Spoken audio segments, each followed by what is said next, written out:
Coucou toi, c'est moi Miette et voici mon ami Balthazar. Salut. Aujourd'hui, on va t'apprendre à faire respecter ton intimité. Écoute bien. Pour commencer, parlons du corps. Notre corps est à nous. Personne n'a le droit de le toucher si on n'est pas d'accord. C'est nous le chef. Et maintenant, voici les parties intimes. La poitrine, les seins, le sexe, la zézette ou le zizi, la bouche, les fesses et le trou des fesses, l'anus. Nos parties intimes sont très précieuses. On peut les toucher pour les découvrir et les comprendre. C'est normal et même bien, mais personne d'autre n'a le droit de les toucher. Si on met plus de couches comme les bébés, on doit savoir se laver tout seul. Il n'y a que le docteur qui peut nous examiner le corps pour nous soigner. Et bien sûr, c'est aussi interdit à nous de toucher les parties intimes des autres. Logique.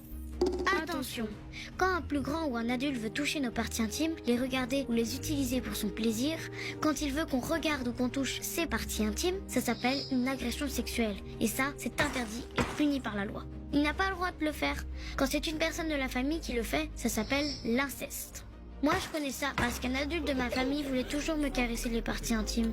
Quand personne ne faisait attention, il venait m'embêter discrètement, un peu comme un loup.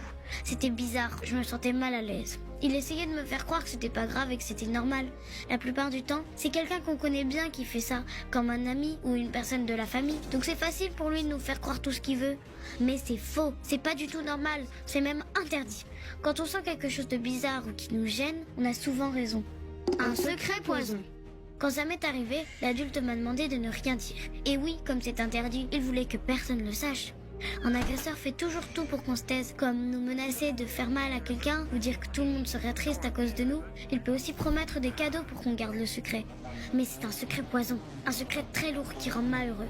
Sache que les secrets poisons, on a le droit de s'en débarrasser, ils nous gâchent trop la vie, pas comme les secrets bonbons qui font plaisir eux. Donc ce qu'il faut faire, c'est en parler à quelqu'un. Le non. Aussi parfois, on peut nous faire croire que c'est de notre faute à nous les enfants, parce qu'on n'a pas dit non et que du coup, on était d'accord et même qu'on aimait bien. Mais c'est très difficile de dire non à un grand quand on est plus petit. De toute façon, qu'on dise non ou pas, celui qui nous touche n'a pas le droit de le faire. C'est aux grands de respecter le corps des enfants, et ils le savent très bien. C'est donc jamais de notre faute, mais toujours de celle des grands. Donc rappelle-toi bien.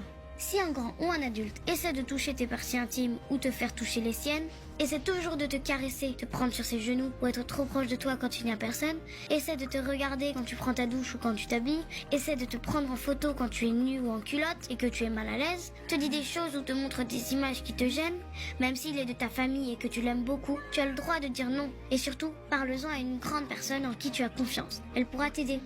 Attention, très important. Si la personne à qui tu en parles ne fait rien pour t'aider, parle-en à une autre personne de confiance jusqu'à ce que quelqu'un t'aide. Tu dois bien en connaître plusieurs, non? Comme ton insti, ta maîtresse, ton prof de guitare, la maman de ton ami, la dame de l'infirmerie. Fais une liste des adultes à qui tu pourrais en parler en cas de besoin. Tu peux aussi appeler ce numéro, le 119. C'est un numéro exprès pour nous les enfants avec des personnes qui nous écoutent et qui ont plein d'idées pour nous aider.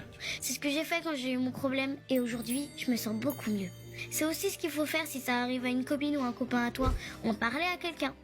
Merci pour ton écoute, j'espère que tu sauras quoi faire maintenant de